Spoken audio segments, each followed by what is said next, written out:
विश्वानि देव सवितरदुरितानि परासुव यद्भद्रं तन्न आसुव। ॐ सहना भवतु सहनौ भुनक्तु सह वीर्यं करवावहै तेजस्विनावधीतमस्तु मा विद्विषावहै। ओम शांति शांति शांति। हरे कृष्ण कृष्ण कृष्ण हरे हरे, हरे राम राम राम हरे हरे। हरे कृष्ण कृष्ण कृष्ण हरे हरे, हरे राम राम राम हरे हरे। हरे कृष्ण कृष्ण कृष्ण हरे हरे, हरे राम राम राम हरे हरे। ओम कृष्णाय वासुदेवाय हरे परमात्मने प्रणतः क्लेशनाशाय गोविंदाय नमो नमः। ओम श्री परमात्मने नमः। श्रीमद् भगवद गीतामृतम सांख्य योग नामक दूसरे अध्याय पर हम चर्चा कर रहे थे, जिसमें अर्जुन ने भगवान से प्रश्न किया कि स्थित प्रजस्य का भाषा समाधिस्थस्य केशवः स्थित अधि किम प्रभासेत किम आसीत ब्रजेत। कि हे केशव, हे मधुसूदन, हे कृष्ण, ये जो स्थित धी है, स्थित प्रज्ञ जिसे कहते हैं, जिसकी प्रज्ञा प्रतिष्ठित हो गई है ब्रह्म में, ऐसे ब्रह्मनिष्ठ योगियों का, ब्रह्मनिष्ठ महर्षियों का, मुनियों का लक्षण क्या होता है, उनका स्वभाव कैसा होता है, वो चलते कैसे, वो आचरण कैसे कहते हैं, उठते कैसे हैं, बैठते कैसे हैं, उनका आचरण किस प्रकार से होता है। यह प्रश्न करने पर भगवान ने श्लोक संख्या 55 से इसका प्रारंभ किया और कहा कि प्रजाहाति यदा कामान सर्वान पार्थ मनोगतान आत्मनेवात्मनः तुष्ट स्थित प्रजस्तदुच्यते। कि जिसके सारे मनोगत लौकिक कामनाएं निवृत्त हो चुके हैं और वो अपने में ही संतुष्ट रहता है, यानी कि अपने द्वारा अपने में ही संतुष्ट, बिना बाहरी विषयों के केवल ब्रह्म में ही संतुष्ट रहता है। ऐसे व्यक्तियों को, ऐसे योगियों का समझना चाहिए कि उसकी बुद्धि एकनिष्ठ हो गई है, ब्रह्मनिष्ठ हो गई है। और दुखेषु अनविग्धमनाः सुखेषु विगतस्पृहः वीतराग भय क्रोध स्थित धीर मुनिरुच्यते। करें कि जो दुखों में अनविग्ध नहीं होता, दुखों में उसका चित्त चंचल नहीं होता, उद्विग्न नहीं होता, और सुखों में जिसको राग नहीं होता, सुख आने पर भी उस सुख के साधनों के प्रति उसका मोह नहीं होता, आसक्ति नहीं होती, और जिसके राग भय और क्रोध सब चले गए हैं, विगत हो चुके हैं, ऐसे मुनियों का समझना चाहिए कि बुद्धि स्थित हो गई है, वह स्थित प्रज्ञ हो गए। और भी आगे कहा भगवान ने कि यह सर्वत्रानभिस्नेहः तत्प्राप्य शुभाशुभम नाभिनंदन्ति न द्वेष्टि तस्य प्रज्ञा प्रतिष्ठिता। कि जो सर्वत्र, जिनका सभी जगहों पर राग छूट गया है, स्नेह राग आसक्ति सभी जगहों पे, सभी वस्तुओं में छूट गई है, और वो शुभ और अशुभ को प्राप्त करके भी न हर्षित होते हैं और न ही दुखित होते हैं, न द्वेष करते हैं, न क्रोध करते हैं, ऐसे व्यक्तियों को समझना चाहिए कि उनकी प्रज्ञा प्रतिष्ठित हो गई है, उनको समत्व बुद्धि प्राप्त हो गई है। तो ये लक्षण है। का भाषा कहा, लक्षण तो बता दी भगवान, फिर आगे जो कहा था कि वो बैठता कैसे है, चलता कैसे है, आचरण कैसे करता है, तो उसके विषय में कह रहे हैं भगवान श्लोक संख्या 58 में। यदा संहरते चायम कुर्मो अंगानि व सर्वशः इंद्रियाणि इंद्रियार्थेभ्यः तस्य प्रज्ञा प्रतिष्ठिता। कह रहे भगवान की जैसे कूर्म यानी कि कछुआ होता है, सर्वशः अंगानि इव, जैसे कभी कोई बाहरी उसको संकट देखता है कछुआ, तो अपने अंगों को सिकुड़ लेता है अंदर। तो जिस प्रकार से बाहरी आघात इत्यादि का आभास होने पर जैसे कछुआ अपने अंगों को समेट लेता है अपने अंदर, ऐसे योगी भी इंद्रियों की बहिर्मुखता में संकट देखता है कि इंद्रियां बहिर्मुखी होगी, विषयों में आसक्त होगी, विषय से वासना बनेगी, वासना से फिर विषयों में प्रवृत्ति, फिर उसे वासना बनेगी, फिर वासना से विषयों में प्रवृत्ति, यह कुचक्र चलता ही रहेगा। और ये वासनाओं के आगोश में आकर के व्यक्ति ये जन्म मरण के बंधन में आ जाता। तो वासनाओं का खेल है। अनादि वासनाया बलवत्वात्, महर्षि कपिल ने कहा सांख्य शास्त्र में कि वासनाएं इतनी प्रबल होती है कि बड़े लोग इसमें धराशायी हो जाते हैं इसको कम करने में। तो लेकिन लोग इस पर विजय प्राप्त करते हैं तो किस प्रकार से? तो जैसे कछुआ बाहरी आघात से बचने के लिए अपने अंदर सिकुड़ लेती है अंगों को, ऐसे ही ये बाहरी जगत में जब देखता है कि फंसना है, दुख है, अनंत दुख सा आगे देख रहा है, केवल इसी जन्म को नहीं, आगे देख रहा है कि मैं विषय सेवन करूंगा और उसमें आसक्त होऊंगा, इसका परिणाम ये हुआ कि जन्म जन्मांतर ऐसे ही चलता रहेगा और फिर दुख का तो सिलसिला क्रम चलता ही रहेगा। इसलिए वो आघात देखता है, वो दुख दिखता है और उस दुख को देख करके अपनी इंद्रियों को बहिर्मुखी से अंतर्मुखी कर लेता है। यानी कि जो मन बाहरी विषय में लग रहा था, अब उन मन का विषय भगवान को बना लिया है।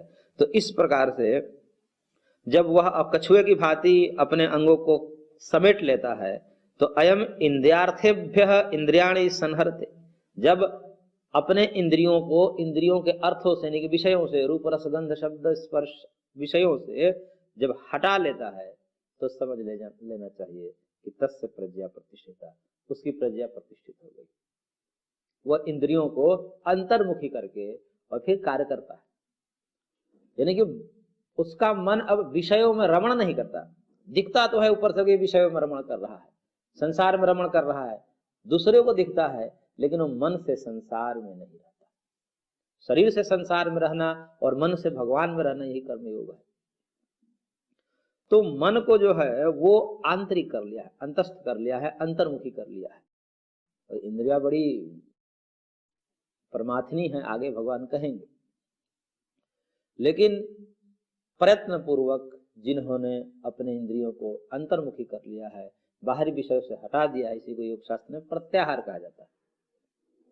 तो जिन्होंने प्रत्याहार के माध्यम से अपने इंद्रियों को अंतर्मुखी कर लिया है तो उसको समझना चाहिए कि उसकी प्रज्ञा प्रतिष्ठित हो गई है। ये स्थित प्रज्ञा के लक्षण है। और इस विषय में और भगवान आगे कह रहे हैं, श्लोक संख्या 59, विषया विनिवर्तन्ते निराहारस्य देहिनः रसवर्जं रसोप्यस्य परम दृष्ट्वा निवर्तते। कहते हैं कि इस विषय में इंद्रियों को अंतर्मुखी बनाने के लिए बहुत सारे उपक्रम किए जाते हैं योगियों के द्वारा, कि इंद्रियां जो है विषयों के तरफ भागती है, लाख प्रयत्न करने के बाद भी इंद्रियां विषयों की तरफ जाती है, तो उसके लिए बहुत सारे उपक्रम अपनाए जाते हैं। उसमें से एक उपक्रम है, साधन है, कि जब विषय वासना ज्यादा सताए तो निराहार हो जाइए, उपवास हो जाइए। तो उपवास में इंद्रियां जो है विषयों को ग्रहण करने की शक्ति क्षीण हो जाती है इंद्रियों की। जिस प्रकार से कहते हैं कि दूध उबाल रहे हैं तो दूध भभकने लगता है ऊपर से, जब ज्यादा आंच उसमें आती है दूध में तो वो ऊपर से उबाल आने लगता है, बाहर आने लगता है।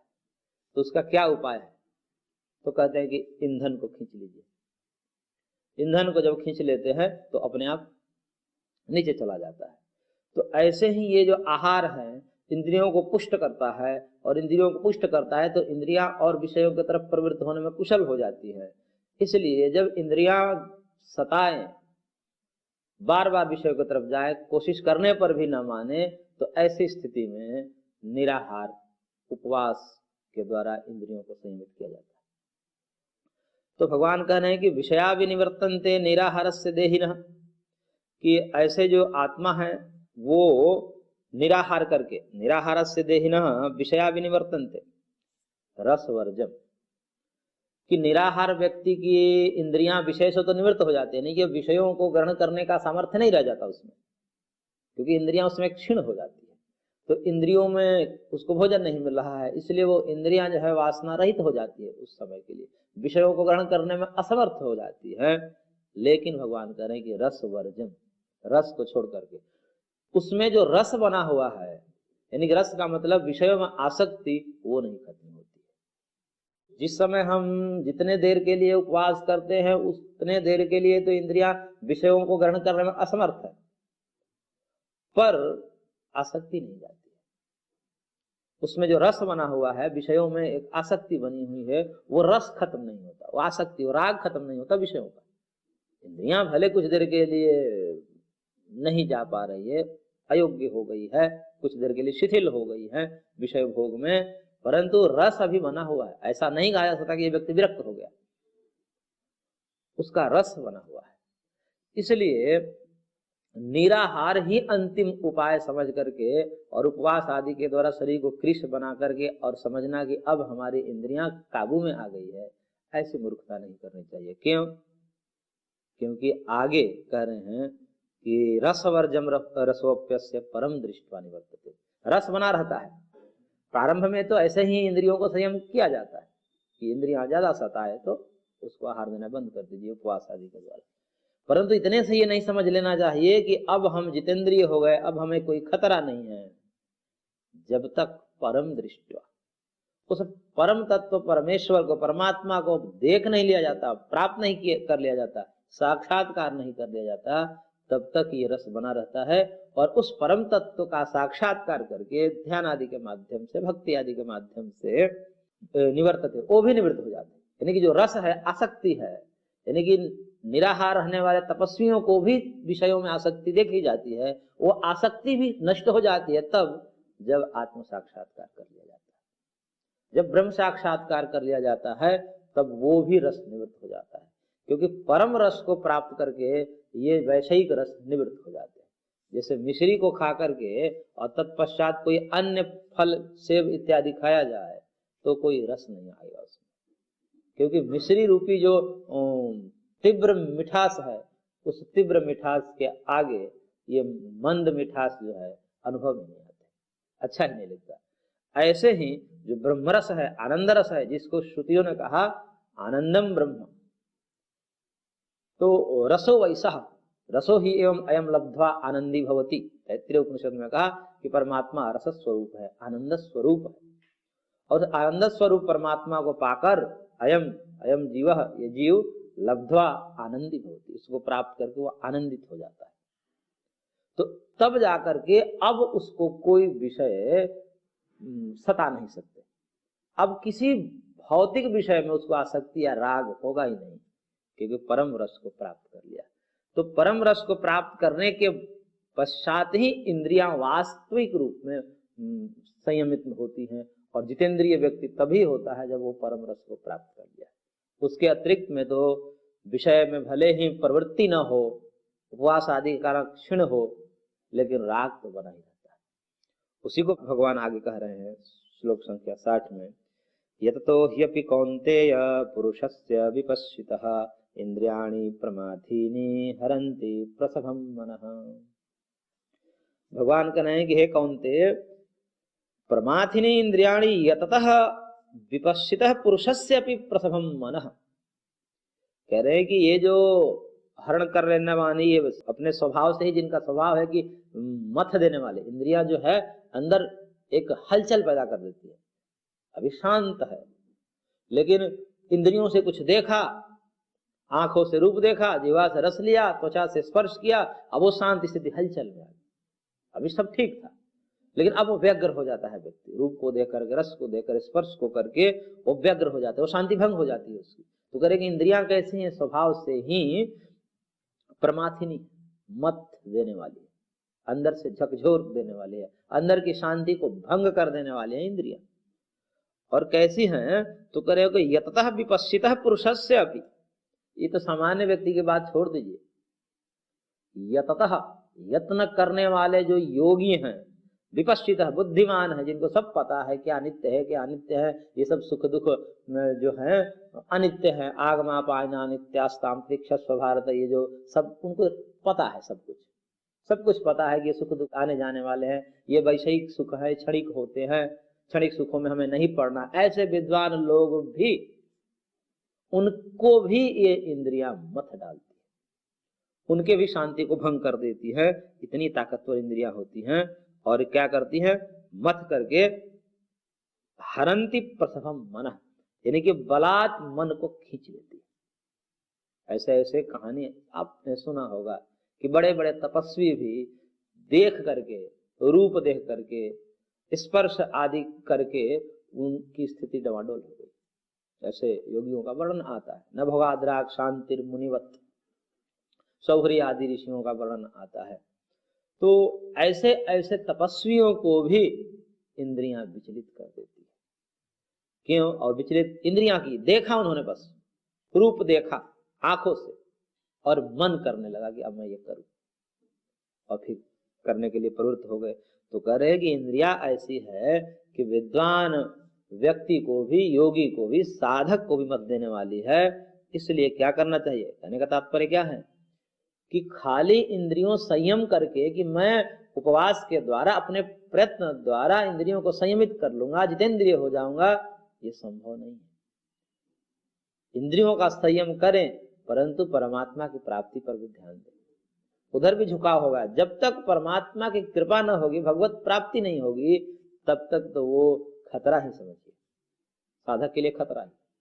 क्योंकि रस तो बना है, भले ही हम विषयों का त्याग कर चुके हैं, देख नहीं रहे हैं, छू नहीं रहे हैं, रस नहीं ले रहे हैं, स्पर्श नहीं कर रहे हैं, लेकिन फिर भी मन में तो वो संस्कार है, जन्म जन्मांतर के संस्कार है। एक ही जन्म का तो छोड़ दीजिए, जन्म जन्मांतर के संस्कार है।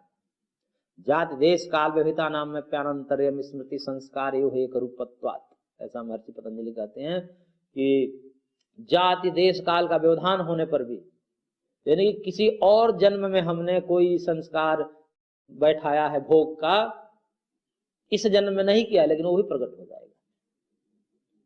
तो जाति देश काल, किसी काल में हमने किसी रूप को देखा था या किसी रस को इस पर अनुभव किया था, बहुत दिन हो गए, बहुत वर्षों हो गए, वो भी संस्कार रहते हैं और मौका पाकर के प्रकट हो जाते हैं।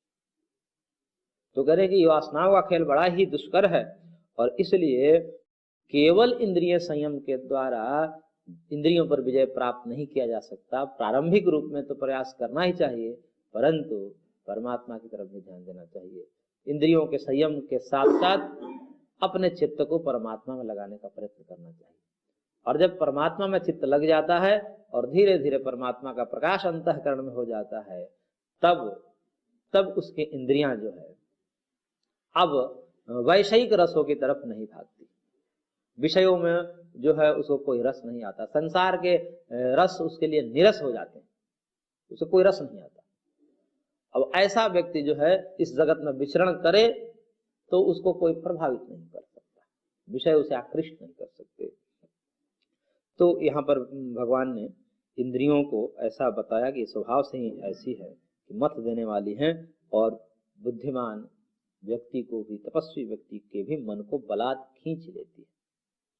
इसलिए क्या कहने भगवान आगे श्लोक संख्या 61 में, तानि सर्वाणि संयम्य युक्त आसीत मत्परः वशे हि यस्य इंद्रियाणि तस्य प्रज्ञा प्रतिष्ठिता। करेगी इसलिए तानि सर्वाणि संयम्य, इसलिए इन सारे इंद्रियों को संयम करके युक्त मत्परः आसीत, इंद्रियों को समेटिए, परंतु समेट कर लगाइए कहाँ, कहाँ लगाना है उसको, उस समेट कर। देखिए इंद्रियां को समेटने का तात्पर्य यहाँ पर आंख को तो आप बंद कर नहीं सकते, जिह्वा को बांध नहीं सकते, कानों को बंद कर नहीं सकते, तो इंद्रियां को समेटने का क्या मतलब है? मन को समेटना है, क्योंकि मन जो है इनका नियंत्रण करता है, मन जो है इंद्रियों को नियंत्रित करता है। तो मन को ही यदि अंदर लगा दिए, मन ही जब बाहर इंद्रियों के साथ जुड़ता है तो रूपादि का दर्शन करता है, वही मन जब अंतर्मुखी हो जाता है तो रूपादि का दर्शन नहीं होता। जैसे कई बार ये होता है कि हम देखते हैं सामने और मन कहीं और लगा रहता है, कोई सामने से चला जाता है, पता ही नहीं चलता कौन गया। या कई बार हमारा मन कहीं और चिंतन में लगा रहता है, कहीं दूसरी जगह, और कोई बोल रहा होता है, वो हमें सुनाई नहीं देता। फिर व्यक्ति जोर से बोलता है, आके स्पर्श करता है कि महाराज तुम बोल रहे हैं, आप सुन क्यों नहीं रहे? तब वो होश में आता था, अच्छा मैं तो कुछ और सोच रहा था। तो शब्द तो आ रहे हैं कानों तक, रूप भी आ रहे हैं आंखों तक, पर उसको बोध नहीं हो पा रहा है। क्यों?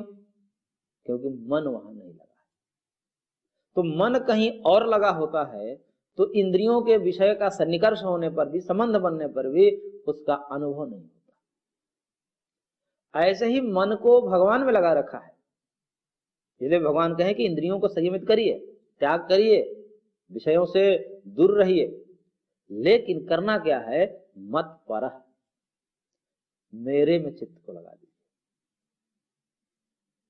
मन को जबरदस्ती करेंगे, उसको कोई विषय नहीं देंगे तो मन बिना विषय का रह नहीं सकता। इधर संसार से हमने हटा लिया, जैसे मन एक प्रकार का समझिए कि जल के जैसा है मन। जैसे जल को हमने रोक दिया, बांध बना दिया और बांध बनाकर रोक दिया, तो रोक तो दिया उसको, लेकिन जगह ही नहीं दिया कहीं पास करने का। इधर से रोक दिया तो दूसरी तरफ जगह देना पड़ेगा, अन्यथा वो बांध को तोड़ देगा। और बांध कर जब तोड़ देगा तो अब और जो है भयंकर प्रलयकारी हो जाएगा, उसकी धारा और तीव्र हो जाएगी और भी तहस नहस मचा सकता है। इसलिए कहा जाता है कि इंद्रियों को संयम करिए, बाहर विषय से रोकिए, लेकिन इतना ही पर्याप्त नहीं है, उसको जगह दीजिए, वो कहीं और जाएगा। तो मन को खींच लिया हमने संसार से, लेकिन आलम्बन नहीं दिया, भगवान की तरफ उसको लगाया नहीं, भगवान का भजन नहीं किया, भगवान से प्रीति नहीं जोड़ी, भगवान की तरफ मन को लगाया नहीं, तो कहीं खतरा हो सकता है। तो इसलिए दोनों तरफ ध्यान देना है, इंद्रियों को संयमित भी करना है और संयमित करके मन को भगवान में लगा देना है। इसलिए भगवान ने कहा मत परह, मेरे में मन लगा दो, मत परायण हो जाओ, मेरे आश्रित हो जाओ। और इस प्रकार से आसीत, मेरे में ध्यान लगाकर थोड़ा बैठो, ध्यान करो। और इस प्रकार से जब व्यक्ति करने लगता है तो इंद्रियाणि वसे तस्य प्रज्ञा प्रतिष्ठिता, इस प्रकार से इंद्रियां वश में हो जाती है और तब उसकी प्रज्ञा प्रतिष्ठित हो जाती है। तब वो व्यक्ति समझना चाहिए कि अब इसकी प्रज्ञा प्रतिष्ठित हो गई है, ये ब्रह्मनिष्ठ हो गया है। तो इंद्रियों को संयमित करके और मत परायण होकर के बैठ जाता है, मेरे में ही चित्त लगा करके बैठ जाता है, तब समझना चाहिए कि उसकी प्रज्ञा प्रतिष्ठित हो गई है। अन्यथा क्या होगा? यदि ऐसा नहीं करेगा, केवल विषयों का त्याग कर लिया और मन को भगवान में नहीं लगाया, तो क्या होगा कि इंद्रियों से तो चलो सामने से तो नहीं, ऊपर ऊपर से तो नहीं दिख रहा है कि बड़ा तपस्वी है, बड़ा त्यागी है, छूता नहीं है, देखता नहीं है, स्पर्श नहीं करता, ये खाता नहीं है, इस प्रकार से तो दिखेगा, परंतु मन में भगवान को नहीं बसाया, मन को भगवान में नहीं लगाया, तो क्या करेगा? उसका दुष्परिणाम भगवान दिखा रहे हैं और कह रहे हैं ध्यायतो विषयान् पुंसः संगस्तेषुपजायते संगात् संजायते कामः कामात् क्रोधोऽभिजायते क्रोधात् भवति सम्मोहः सम्मोहात् स्मृतिविभ्रमः स्मृतिभ्रंशात् बुद्धिनाशो बुद्धिनाशात् प्रणश्यति। करेंगे यदि भगवान कह रहे हैं कि यदि आप मन मत परायण नहीं हुआ, यानी कि मन को मेरे में नहीं लगाए और इंद्रियों से त्याग कर दिया, तो क्या होगा? वो व्यक्ति विषयान ध्यायतः, विषयों का ध्यान करेगा, क्योंकि इंद्रियों को समेटा है, मन को नहीं समेटा है। इंद्रियों से विषय का त्याग किया है, मन से त्याग नहीं किया है। तो मन से त्याग नहीं किया तो वासनाएं तो भरी पड़ी है मन में, और मन में भगवान को नहीं बसाया है। मन में यदि भगवान को बसाता, भगवान का भजन करता, भगवान के स्वरूप का ध्यान करता, तो मन में जो विकार है धीरे धीरे शांत हो जाते। तो भगवान का भजन नहीं कर रहा है, नाम स्मरण नहीं कर रहा है, जप नहीं कर रहा है, कोई भक्ति नहीं है, कोई तप नहीं है, तो इस प्रकार से केवल इंद्रियों से विषयों का त्याग किया है, वह उस स्थिति में मन से विषयों का चिंतन करता है। छूता नहीं है लेकिन उसका चिंतन करता है, देखता नहीं लेकिन उस रूप का चिंतन करता है। इस प्रकार समस्त विषयों का वो चिंतन करता है, ध्यान करता है। ध्यान का मतलब यहाँ पर चिंतन है। तो ध्यान करता हुआ, विषयों का ध्यान करता हुआ पुंसा यानी कि पुरुष तेषु संगः उपजायते, और जैसे जैसे हम किसी वस्तु का बारंबार चिंतन करते हैं उसमें संग यानी कि राग उत्पन्न होता है। हम बार बार किसी चीज को चिंतन करते हैं तो उसमें धीरे धीरे राग होने लगता है। इसलिए जो टेलीविजन पर प्रचार दिए जाते हैं बार बार यही दिखाया जाता है कि कभी ना कभी वो देखते देखते सुनते सुनते आपको राग हो ही जाएगा। क्या आपके टूथपेस्ट में नमक है, ये बार बार दिखाया जाएगा, तो आपको लगने लगा कि नहीं नमक वाला अच्छा होता है, एक बार ला कर देखिए। अब एक एक व्यक्ति पे खरीद लिया तो कितना उसका हो जाए। तो ये बार बार स्मरण करवाया जाता है, या स्वयं से व्यक्ति कर रहा है, यहाँ पर तो स्वयं से ही कर रहा है क्योंकि अनादि वासनाएं है उसके अंदर। तो विषयों का जब बारंबार चिंतन करता है तो उस विषयों में राग हो जाता है। जैसे पहले कन्याओं को उनके होने वाले पति का चेहरा नहीं दिखाया जाता था, माता पिता ही देख करके तय कर देते, बस बता देते थे कि वो ऐसा है ऐसा है, बता देते। बताने मात्र से कि वो ऐसा है वैसा है, उसका चिंतन कर करते उसको अपने होने वाले पति में प्रीति हो जाती है, प्रेम हो जाता है। क्यों? बार बार वही चिंतन, बार बार वही सोच रही, उसी का सोच रही, उसी का ध्यान कर रही है। जो सुनी है माता पिता के माध्यम से, वो ऐसा है ऐसा है, ऐसे गुणवान है, उनको सुन करके भाई वही चिंतन कर रही है, तो उसमें आसक्ति राग प्रीति हो जाती है। तो बार बार स्मरण करने से किसी भी चीज की उस वस्तु में प्रीति हो जाती है, राग हो जाता है। और जब राग हो गया, संग हो गया, और कह रहे हैं कि संगस्तेषु उपजायते, और फिर संग से क्या होगा? तो भगवान कहते हैं संगात कामः संजायते। जब राग हो जाएगा, अब उससे वासना जगेगी कि मैं इसको प्राप्त करूं। पहले तो आसक्ति होगी, अच्छा लगने लगेगा। पहले जो अच्छा नहीं लग रहा था, लेकिन बार बार जब उसका चिंतन किए, ध्यान किए, तब अच्छा लगने लगता है। कोई अपनी वस्तु हो, बार बार हम उसको देख रहे हैं, बार बार, तो वो अपनी दृष्टि में अच्छी लगने लगती है। दूसरे की दृष्टि में कहता है अरे कोई काम की है वस्तु, लेकिन चूंकि हमारी, हम रोज देख रहे हैं, हम रोज उसका चिंतन कर रहे हैं, रोज उसके गुणों का चिंतन कर रहे हैं, तो हमारे लिए अच्छी लगने लगती है। परंतु दूसरे उसमें दोष दर्शन करते हैं, इस कारण उनको कहते हैं कोई विशेष चीज नहीं है। अपना बेटा सबको अच्छा लगता है, क्यों? क्योंकि उसमें हम गुण देखते हैं, बार बार गुण देखते हैं, इस कारण से अच्छा लगता है। दूसरे के लिए कहते हैं कि नालायक है, दूसरा व्यक्ति कहता है कि इसका लड़का ही तो नालायक है, बहुत बदमाश है, क्यों? क्योंकि वो दोष देखता है। तो ऐसे किसी भी चीज को, यानी कि यहाँ पर मतलब है कि हम उस वस्तु में बार बार चिंतन कर रहे हैं, ध्यान कर रहे हैं, इसका मतलब सुख बुद्धि देख रहे हैं, उसके साथ हमारी महत्व बुद्धि जुड़ गई है, हम उसमें सुख को देख रहे हैं, और जहां पर सुख को देखते हैं बार बार वस्तु ध्यान में आती है, चिंतन में आती है, और उसमें राग उत्पन्न होता है, और राग से फिर काम जगता है, उसे प्राप्त करने की चेष्टा हम करने लगते हैं। अभी तो अच्छा लगने लगा, ये राग मतलब मन में अच्छा लगने लगता है, और फिर उससे जो है काम जागृत होता है, कामनाएं जगती है कि मैं इसको प्राप्त करूं, इस प्रकार से कामनाएं जगती है। और जब कामनाएं पूर्ति नहीं होती, कामना के लिए हम कदम बढ़ाए आगे, कोई बाधा आ गए, उसमें कोई विघ्न आ गए, तो कहते हैं कि यदि विघ्न आ गया तो कामात् क्रोधो भी जाए, क्योंकि उससे काम की बात, अपनी वासना की पूर्ति की हमें अपेक्षा थी, और लेकिन कोई बाधा हो गया, कोई बाधा हो गया, मान ले कोई वस्तु स्वयं ही बाधा डाल दे, जिसको हम ध्यान कर रहे थे, जिसको चाह रहे थे, वही वस्तु हमें मना कर दे, या व्यक्ति हमें मना कर दे, तो अब जो है वो क्रोध का रूप ले लेता है। क्यों? क्योंकि अपेक्षा थी, उसमें सुख बुद्धि हमने जोड़ ली थी, और सुख बुद्धि के कारण हमें अपेक्षा हो गई कि ये मेरे को सुख देगा, इसलिए मैं प्राप्त करने की चेष्टा किया, और चेष्टा करने के बाद ही वस्तु किसी प्रकार से यदि प्राप्त नहीं होती है तो क्रोध हो भी जाए, क्रोध उत्पन्न होता है। अब क्रोध उत्पन्न होता है तो उसके आगे काम खत्म नहीं हुआ। अभी आगे भगवान कह रहे हैं कि क्रोधात भवति सम्मोह, जब क्रोध होगा तो सम्मोहित हो जाएगा व्यक्ति। सम्मोह का मतलब यहां पर है उसकी विवेक बुद्धि नष्ट हो जाएगी, अज्ञान छा जाएगा उसको, ये क्रोध का परिणाम है, अज्ञान छा जाता है। और जब सम्मोह हो जाएगा, क्रोधात भवति सम्मोह, और फिर सम्मोह हो गया, अविवेक छा गया, और अविवेक छाने के बाद क्या होता है? सम्मोहात स्मृति विभ्रमा,